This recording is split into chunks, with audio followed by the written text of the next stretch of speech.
gusto nyo matutong mag-wiring, huwag nyo kalimutang mag-subscribe sa aking channel. Okay, marami akong mga video tutorial na ginawa sa aking channel. Pwede nyo panoorin.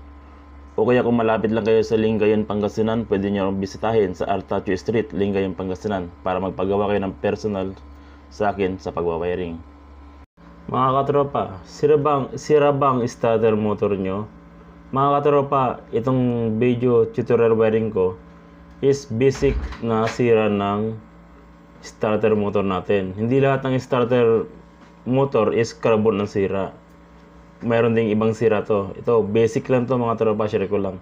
Kung napapansin nyo, pinipindot ko yung starter motor. Yung chain lang yung gumagana, hindi sumasama yung magneto. Dapat sumama yung magneto. So, ano bang sira dyan? Ano bang cause nyan? Siyempre, hindi rin na-under yung motor. Iingay yung magneto. Dapat sumama tong magneto pag umiikot yung chain. So, meron tayong papalitan dito. Ang tawag dito is Ventex drive. Okay? Papalitan natin yan. Dapat sumama yung magneto pag pinipindot natin. Okay? So, tanggalin muna natin itong magneto. Pag tinanggal nyo, sa likod ng magneto, mga tropa, makikita nyo dyan yung tinatawag na Ventex drive. Ayan yung mga yan, yung tatlong yan. Nakita nyo? Wala na sa align yung Ventex drive. Gastado na siya. Yung spring niya, nakasagad na. Hindi niya binabalik sa dating position yung Ventex drive. So, sira na yan. Papalitan natin yan. Okay. Kung papansin niyo, ito, pag umikot to, dapat sumama yung magneto. Ang magkakabit ng magneto is yung Ventex drive. So, sira na yung Ventex drive, kaya nga hindi na umiikot yung magneto. Ayaw din umandar.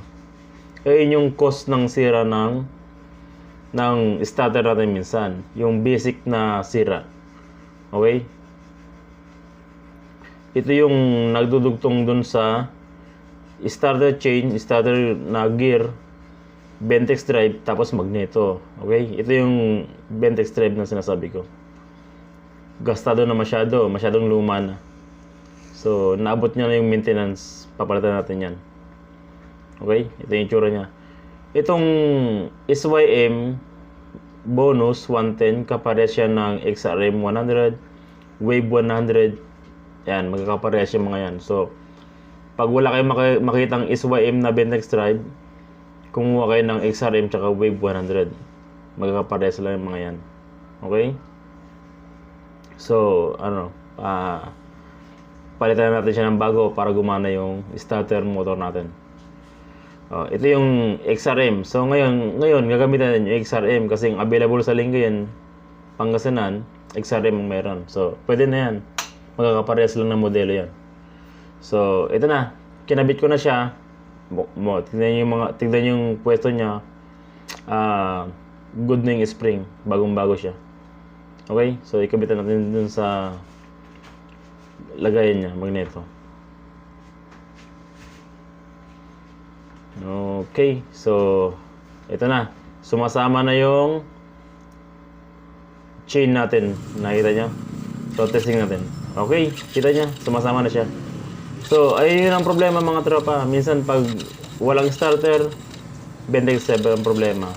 Okay? Sana nakatulong sa inyo mga tropa. At huwag niyong kalimutang suportahan ng aking channel. Mag-subscribe kayo para update kayo sa mga bagong wiring video tutorial natin gagawin. Okay mga tropa? At God bless, ingat sa pagwawiring. Thank you.